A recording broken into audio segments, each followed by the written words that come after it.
Hello students, welcome to Hindi course. Let us begin Hindi language session. भारतीय भाषाएं। भारतीय संविधान के अनुच्छेद 343 के अनुसार भारत की राष्ट्रीय भाषा हिंदी है। इस भाषा को 14 सितंबर 1949 को राष्ट्रीय भाषा के रूप में स्वीकार किया गया है। भारत में भी अनेक भाषाएं बोली जाती हैं।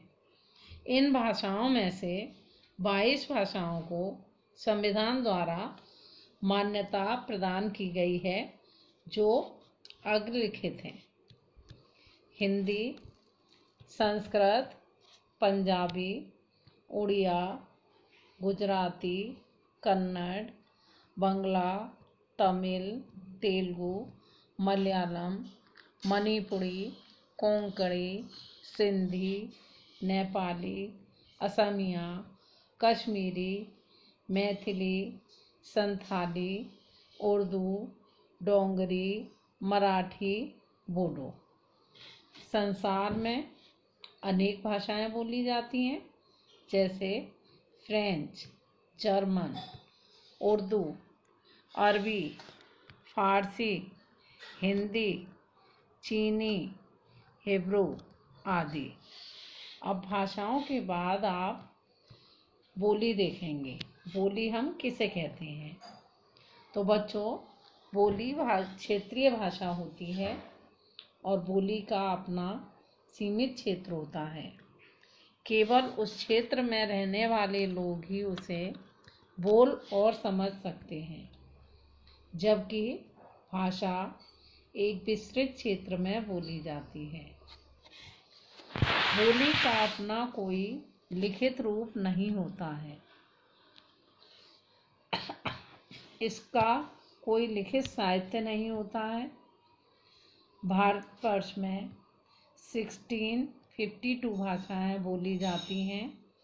भारत भाषा और बोली में अंतर निम्नलिखित रूप से प्रकट किया जा सकता है।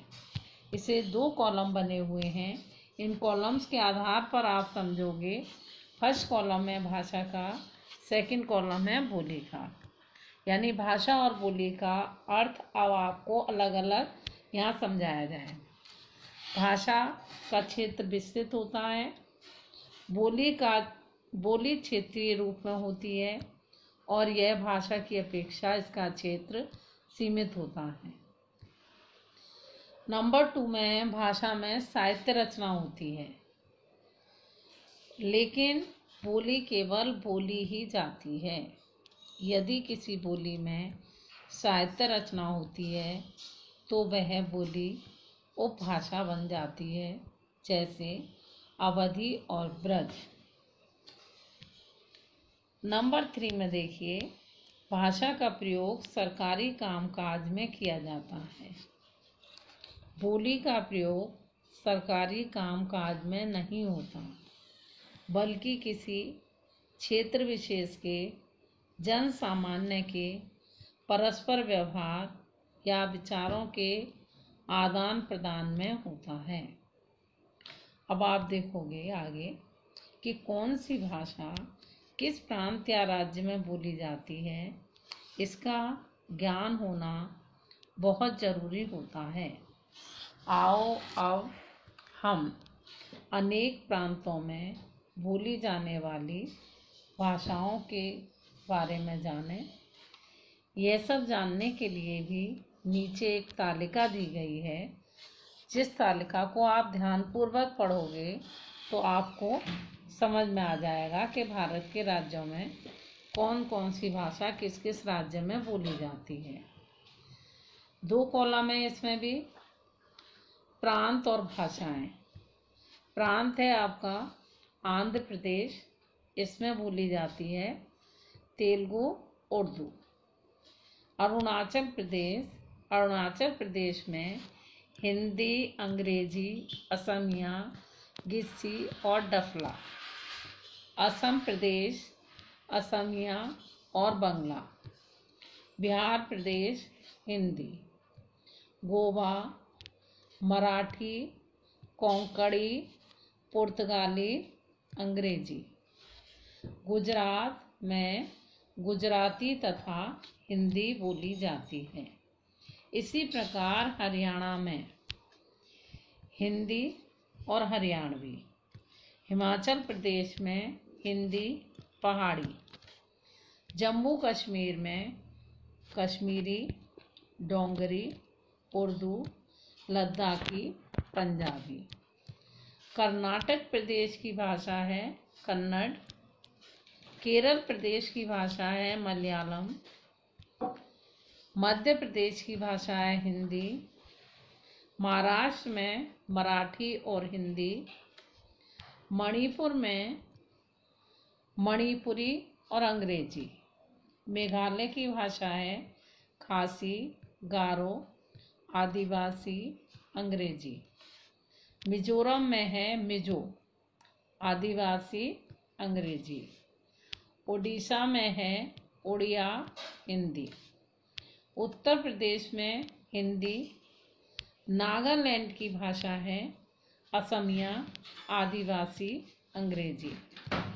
पंजाब की भाषा है पंजाबी, हिंदी। राजस्थान की भाषा है हिंदी, राजस्थानी। सिक्किम की भाषा है हिंदी, भूटिया, नेपाली, मणिपुरी। त्रिपुरा की भाषा है त्रिपुरी, असमिया, बंगला, मणिपुरी। तमिलनाडु में तमिल भाषा बोली जाती है। पश्चिम बंगाल में बंगला भाषा है। इस प्रकार से आपने विभिन्न राज्यों में बोली जाने वाली भिन्न भिन्न भाषाओं को पढ़ा। अब आप पढ़ेंगे केंद्र शासित प्रदेशों में बोली जाने वाली भाषाएं। केंद्र शासित प्रदेश अंडमान निकोबार में हिंदी, बंगला, तमिल और मलयालम भाषाएं बोली जाती हैं। चंडीगढ़ में हिंदी और पंजाबी। दादरा एवं नगर हवेली में हिंदी, गुजराती, मिली और भिल्लोड़ी। दमन और दीव में मराठी, गुजराती, हिंदी।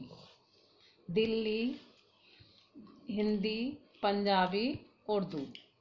लक्षद्वीप में मलयालम और आदिवासी। पौंडीचेरी में तमिल, तेलुगु, मलयालम और फ्रेंच। अब ये तो देखा आपने विभिन्न राज्यों और केंद्र शासित प्रदेशों में बोली जाने वाली भाषाएं। अब आप स्टैंडर्ड लैंग्वेज क्या है, भाषा का मानक क्या है, इसको देखेंगे। बच्चों, आप ये तो जान ही चुके हो कि भारत में अनेक भाषाएं बोली जाती हैं। यदि भाषा में एक रूपता न लाई जाए तो भाषा न होकर खिचड़ी भाषा बन जाती है, जिसका कोई अर्थ नहीं होता।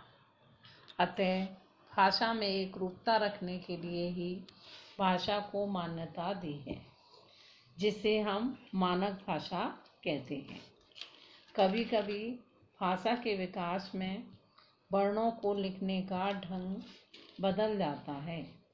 एक ही वर्ण दो तरह लिखा जाता है।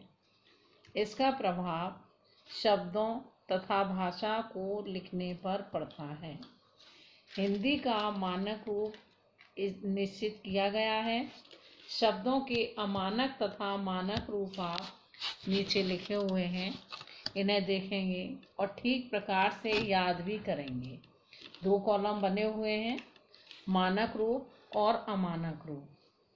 हिंदी में अमानक रूप से ही के बाद न लगा करके दी लिखा हुआ है, लेकिन मानक रूप में अब हिंदी लिखी जाती है। उसे देखिए ठीक से और इसी प्रकार से लिखना प्रारंभ कीजिए। भाषा का अमानक रूप परंतु और परंतु दोनों का अंतर समझिए। गए, गए। चाहिए, चाहिए। जाए, जाएं। विद्यालय, विद्यालय। पंडित, पंडित। अंत, अंत। आरंभ, आरंभ, चंचल चंचल, कुत्ता कुत्ता, संबंध संबंध, भक्त भक्त, द्वारा द्वारा। आपने समझ लिया कि हमारा भाषा का मानक रूप क्या है।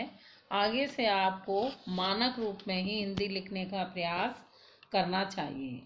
इसके बाद अब आप देखेंगे लिपि, स्क्रिप्ट। प्रत्येक भाषा को लिखने की कोई न कोई विधि होती है जिसे लिपि कहा जाता है। संसार भर की भाषाएं भिन्न भिन्न लिपियों में लिखी जाती हैं। भारतवर्ष में हिंदी भाषा की लिपि देवनागरी लिपि है। इसके अतिरिक्त संस्कृत, मराठी, नेपाली आदि भाषाएं भी देवनागरी लिपि में ही लिखी जाती हैं। उर्दू भाषा की लिपि का नाम फारसी है, पंजाबी भाषा की लिपि गुरमुखी है और अंग्रेजी भाषा की लिपि रोमन लिपि है। इस प्रकार से आपने भाषा, लिपि और भाषा के मानक रूप के बारे में समझ लिया है। अब आप देखेंगे व्याकरण। व्याकरण के बिना भाषा अधूरी होती है, क्योंकि व्याकरण ही भाषा के शुद्ध रूप का ज्ञान कराता है। व्याकरण वह शास्त्र है जिसके द्वारा भाषा का हमको शुद्ध रूप ज्ञात होता है। इसके नियमों द्वारा भाषा का शुद्ध रूप निर्धारित होता है। किसी भी भाषा के ज्ञान के लिए उसके व्याकरण का ज्ञान होना बहुत आवश्यक है। व्याकरण की भाषा को सुंदर, शुद्ध व व्यवस्थित करता है।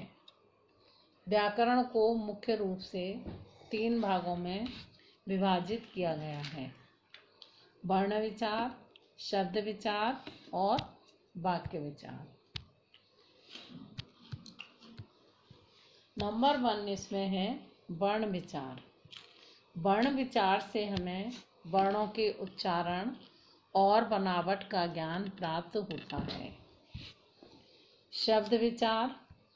शब्द विचार द्वारा हम शब्दों की बनावट, शब्दों की उत्पत्ति तथा शब्दों के भेदों के बारे में ज्ञान प्राप्त करते हैं।